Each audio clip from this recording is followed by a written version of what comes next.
5, 4, 3, 2, 1. All systems go with Josh Appelbaum starts now. Hello and welcome to episode 472 of the All Systems Go Sports Betting Podcast, powered by Rhythm. I am your host, Josh Appelbaum. What's going on, everyone? Happy Wednesday. It's officially hump day, guys. That means we are halfway through our work week. It also means we're now just one day away from another Rhythm rundown. So I always try to mention this to you guys, but I'm a very, very proud partner of Rhythm. Rhythm does a great job of powering this pod, and Rhythm is such a great and fantastic tool for sports bettors because it allows us to act like our own Billy Walters, our own sharps, our own wise guys, because basically what we're going to do is, again, we didn't do the legwork, but we take advantage of what Rhythm is telling us, but we can basically take the AI-backed model and prediction and then compare it to the betting market and look for discrepancies, look for edges. For example, maybe you want to take a dog plus 5, and Rhythm says they should be plus 2.6. Gives you a little bit more excitement, a little more confidence because Rhythm is telling you that you have an edge over the book. So Rhythm, we always mention, of course, the predictions each day on the pod, but I just want to mention that every Thursday, remind you guys, we're going to have our Rhythm Rundown, 6 p.m. Eastern Time, streamed live on Twitter, myself, my buddy Cade Harper. So those of you who have attended, thank you. And even if you haven't, or maybe you've done, every, one here or there, I would love to have you guys join in, ask any questions. We'll talk about the bracket generator as well as how to create a contrarian bracket and go through all the games that are on the board, lighting up with some sharp edges there. So hope to see everyone tomorrow night for the Rhythm Rundown, 6 to 7 p.m. Eastern Time, streamed live on Twitter. Now, looking toward today, guys, you know what the deal is. We're going right back to college basketball. We got conference tournament, wall-to-wall coverage, 38 games overall. There are day sweats going on as we speak, and we got a huge card here for tonight. So I do have another 3-pack for you, including all 3 conference tournament games, but one is a conference championship game. So big game here. That's very important late night. But all 3 plays, always risking 1 unit, trying to go 2-1, eke out a winning night. Now, looking back to our last night, guys, after we went 3-0 on Monday, which was awesome, 1-2 yesterday, minus 1.17 units. Did have a great hit with Idaho. The Vandals took the handles last night because we had Idaho with a fantastic dog to fave line move, plus 1.5 to minus 1.5. Even beat the closing line. That line closed at 2 or even 2.5, and Idaho really had control most of the game, turned it on late, ended up winning 81 to 68. So nice money line short favorite came through. But unfortunately, couldn't get Portland State or Vatek. Portland State was frustrating because they had a good sharp line move, minus 2.5, up to minus 3, minus 3.5.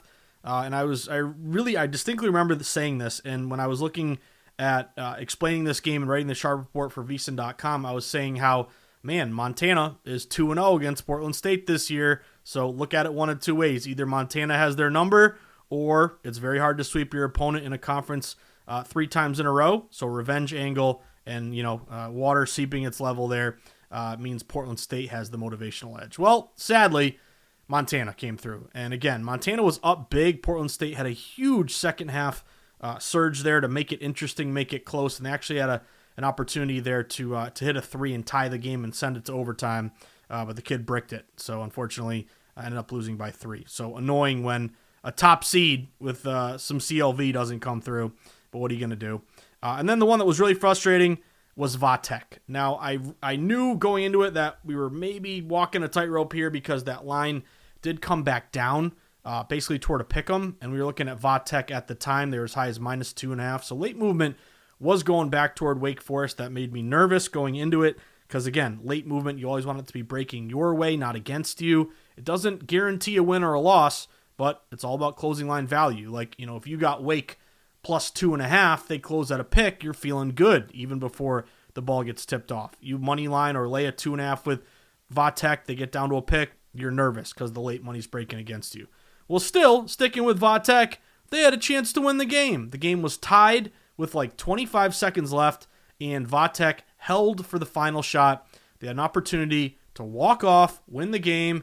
They missed the shot. There's actually a putback attempt that they missed as well, and the game went to overtime. And I don't know about you guys, but I feel like this happens all the time. It's anecdotal. I don't have an exact number for you, but doesn't it feel like when you have a chance to walk off and win it with the ball in your hands, with the shot clock off, taking the final shot to win the game, and you don't capitalize, I always feel like it seems like you go to overtime and you lose the game because you had your chance and you blew it.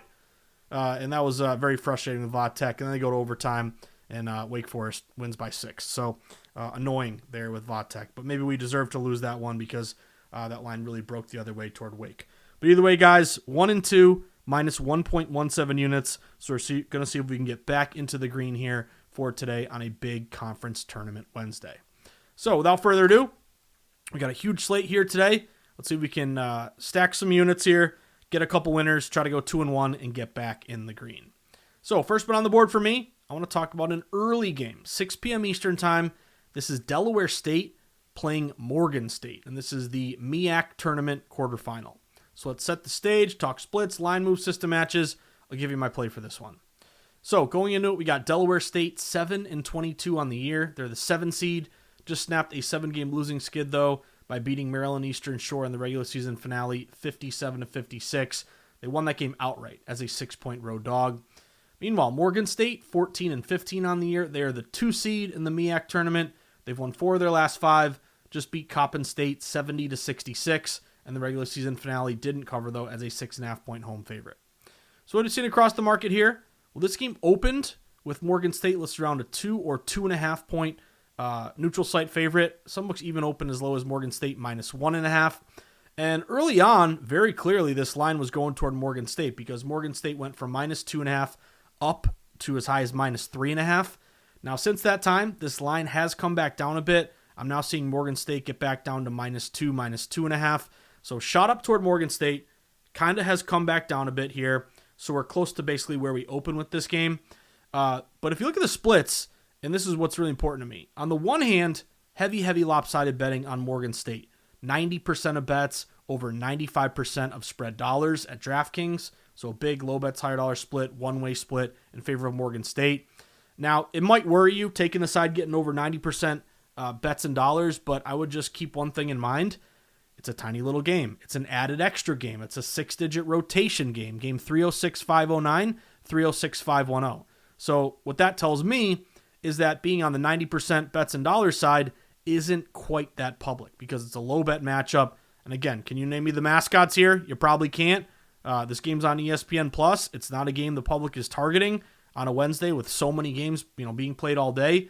So that tells me that a lot of these bet splits and line moves, which have been either staying the same or moving toward Morgan State, have been coming from probably sharps, wise guys, wise gals like you out there listening who have targeted this tiny little matchup because the public wants nothing to do with it. Now, you might not like the fact that this line kind of crept back toward Delaware State because I am on Morgan State money line here, but this might give you a little bit more confidence. Popped open KenPom prediction for this one, and he has Morgan State winning by 4 points, 73-69. So with that in mind, looking at a money line play here. Now, I got Morgan State minus 156 a little bit earlier today. That line has fallen a bit, so you can get as low as minus 134 at FanDuel. But now it looks like some books are, hopping back up to around minus 140, minus 145, maybe minus 150. So again, shop around. If you're like me and you want to ride Morgan State in an added extra game, then again, you want to definitely get the lowest price you can. But protect ourselves in the off chance Morgan State only wins by 1 or 2. But I also like the money line splits on Morgan State. 89% bets, 90% dollars on the money line at DK. And get a load of this out at Circa in Vegas. Caters to wise guys. 75% money line bets, over 90% money line dollars. So a good split there on Morgan State to win the game. Morgan State, few advantages here. They have the better offensive efficiency, 324th in the country versus 365th for Delaware State. Better offensive rebound percentage, 175th versus 292nd. Better three-point shooting, 260th versus 357th. And very important in a tight game, make your free throws. Morgan State has the edge here at the charity stripe. They are 116th in the country versus 292nd for Delaware State. So added extra game, tiny little game, overlooked, very low bet. The line shot up pretty heavy toward Morgan State early. It's come back down a little bit, although now it looks like maybe it's creeping back up toward Morgan State. We got good splits, system matches. KenPom's got Morgan State by 4. And oh, by the way, two added bonuses here. I noticed a 6%, nothing crazy, but a 6% sharp mush edge on Morgan State from our friends at Juice Reel.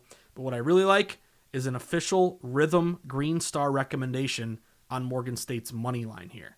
So that's a good sign that the Rhythm AI model is recommending we take Morgan to win this game straight up on the money line.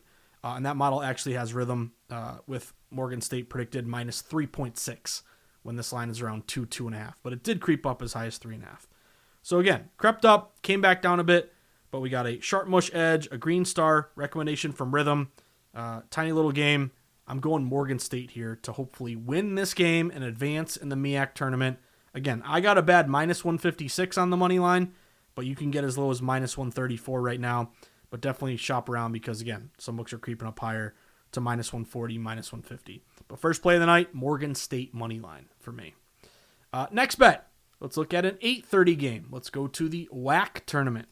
Matchup here between Tarleton State and Abilene Christian. Now, first round of the WAC tournament, we got Tarleton State coming in 14-17 on the year. They are the 7 seed. They've dropped 4 straight, however. They just lost to UT Arlington 65-60 in the regular season finale, losing outright as a 1.5 point home favorite. Meanwhile, Abilene 13-18 on the year. They are the 6th seed.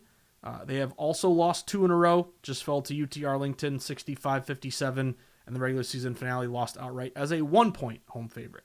So similar records, similar seeding, both on a 4-game losing streak. Both, ironically, lost to UT Arlington in their last game. However, what have we seen across the market here? Well, this game opened with Tarleton State listed as a very short 1 or 1.5 point neutral site favorite. And wise guys are laying it here with the Tarleton State Texans because Tarleton State has been bet up minus 1.5 up to minus 2.5. I really like the bet split on Tarleton State at DraftKings. Only 58% of spread bets, but 89% of spread dollars.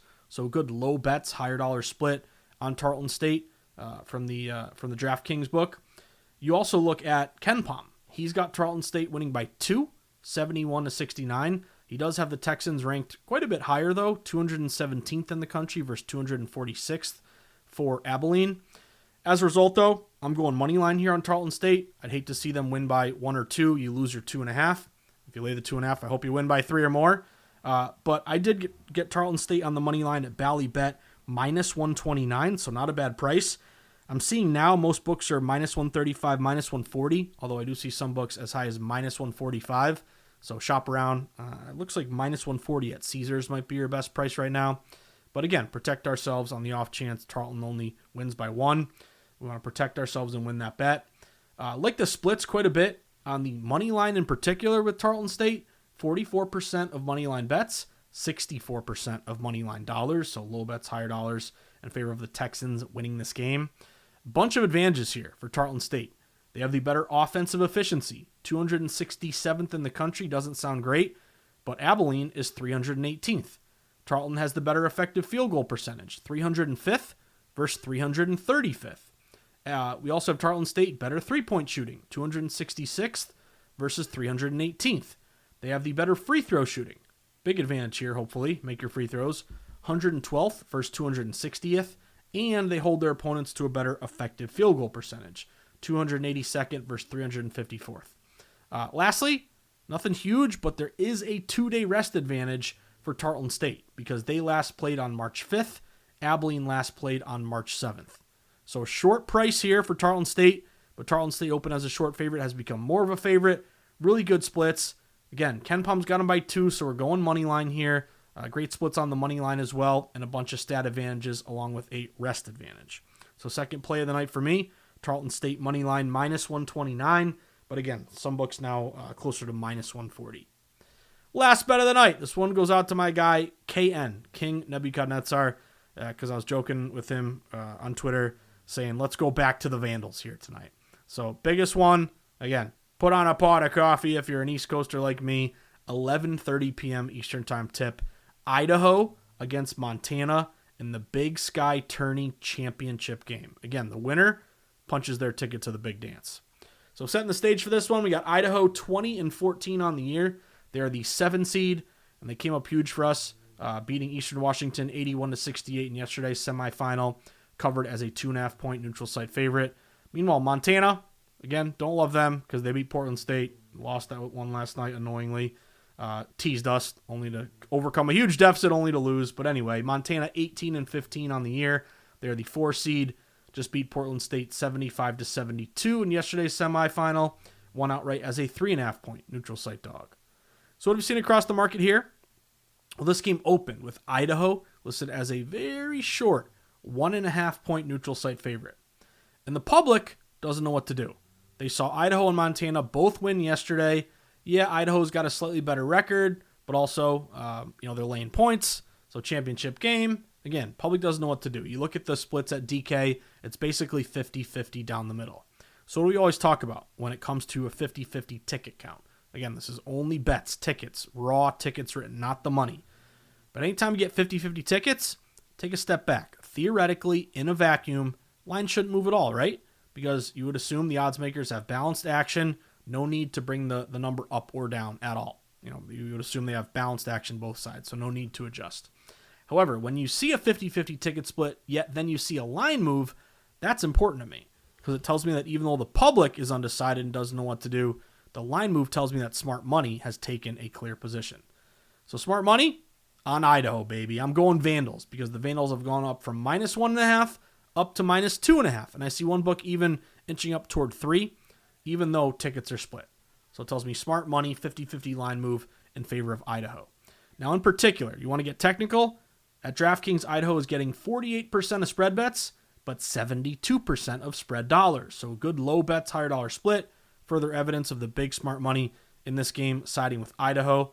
Now, Ken Palm has Idaho winning by 1, 75-74. He does have the Vandals ranked a little bit higher, though, 152nd in the country versus 181st for Montana.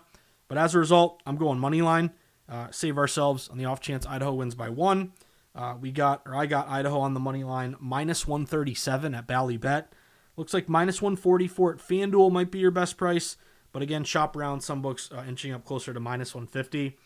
But a bunch of advantages here for the Vandals, hopefully, to come through for us tonight and punch their ticket to the big dance. They have the better offensive efficiency, 176th versus 208th for Montana.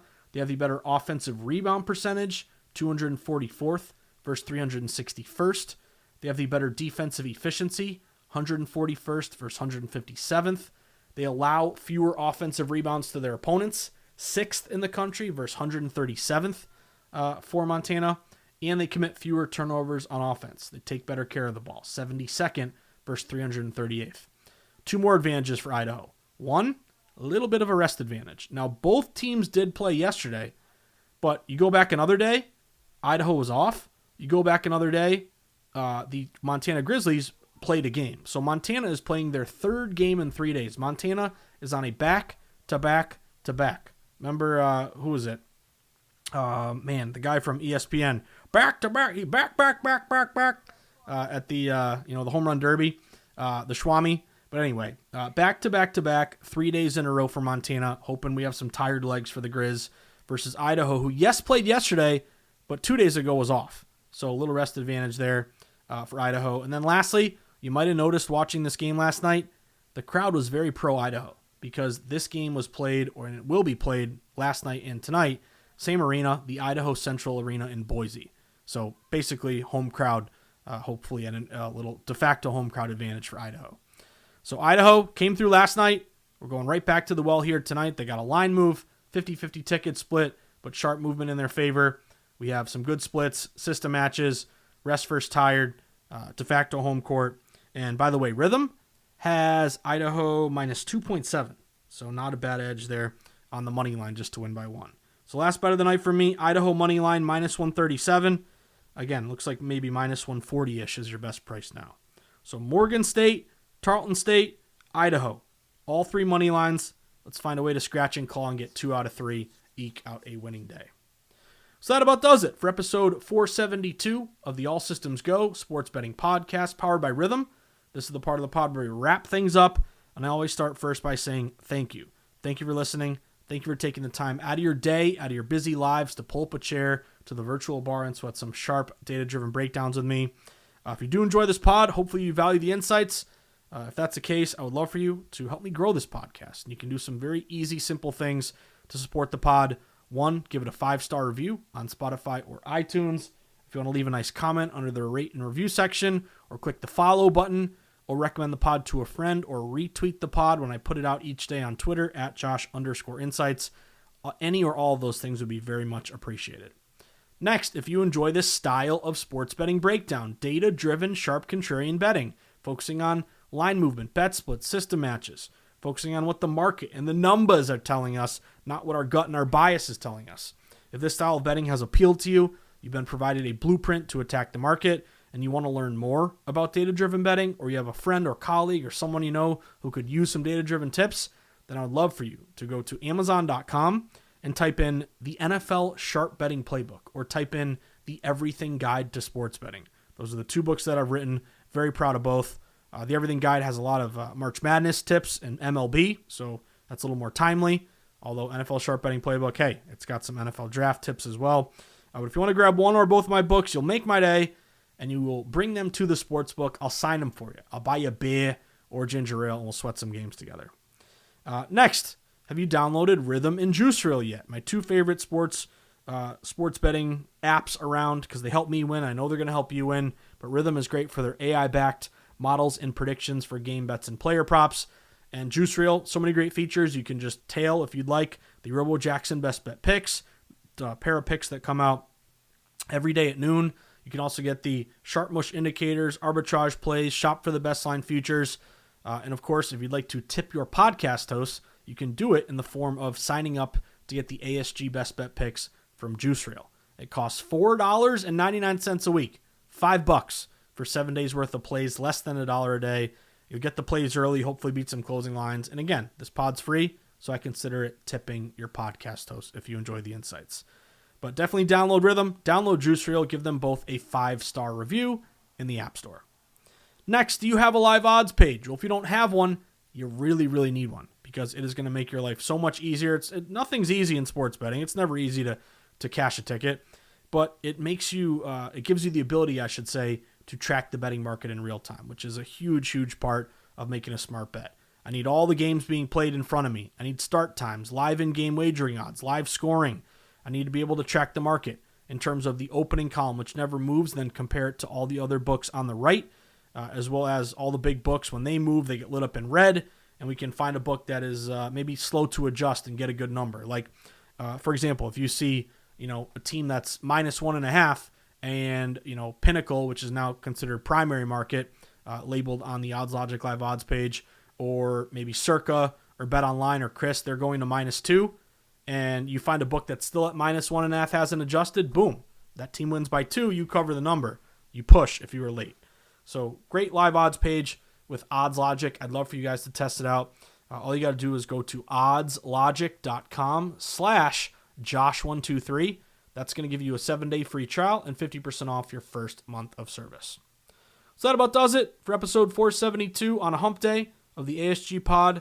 As always, guys, 2 final thoughts. 1, whether I see you at the Borgata in Atlantic City, Twin River in Rhode Island, the Brook in New Hampshire, Foxwoods or Mohegan Sun down in Connecticut, at the Encore in Boston, Plainridge Park Casino, MGM Springfield, or the Nash in my neck of the woods on the border of Massachusetts and New Hampshire, or out in the desert where the true grinders get down, where Billy Walters sends his number runners, where the lowest juice possible is found at the South Point, or sweating sharp contrarian plays, jumping in the stadium swim pool when you cash a big ticket at Circa. Wherever it may be, you're going to walk up to me. You're going to show me a nice Idaho Vandals ticket. Don't show me Portland State or Vodtech. I cannot believe Vodtech. Again, had a chance to win it, couldn't. Same thing with Portland State. Had a chance to tie it. Again, couldn't come through. But hey, that's life. But either way, guys, first one's on me, next one's on you. We'll post about the book. So that's some more conference tourney games for tonight. So as always, coming off a 1-2 or a 2-1, a 3-0 or an 0-3, a winning night, a losing night, a hot streak, a cold streak, whether everything's going our way or nothing's going our way. We just got to stick to the model, stick to the blueprint, discipline with our bankroll management, flat bet 1 unit, and just grind the system matches. Bypass the games that got red flags, get down on the games that have the green flags. So those green flags go a little something like this. Games that are against the public, with the house, with the pros, flat bet, avoid parlays and get that CLV. If we can do that, we're going to be successful sports bettors. So hope everyone has a great Wednesday night. Again, let's get some winners on the conference tournament hardwood. And then we'll be right back at it tomorrow for a big Thirsty Thursday edition. That'll be episode 473 of the All Systems Go Sports Betting Podcast, powered by Rhythm. Good luck, everybody, and have a great Wednesday night.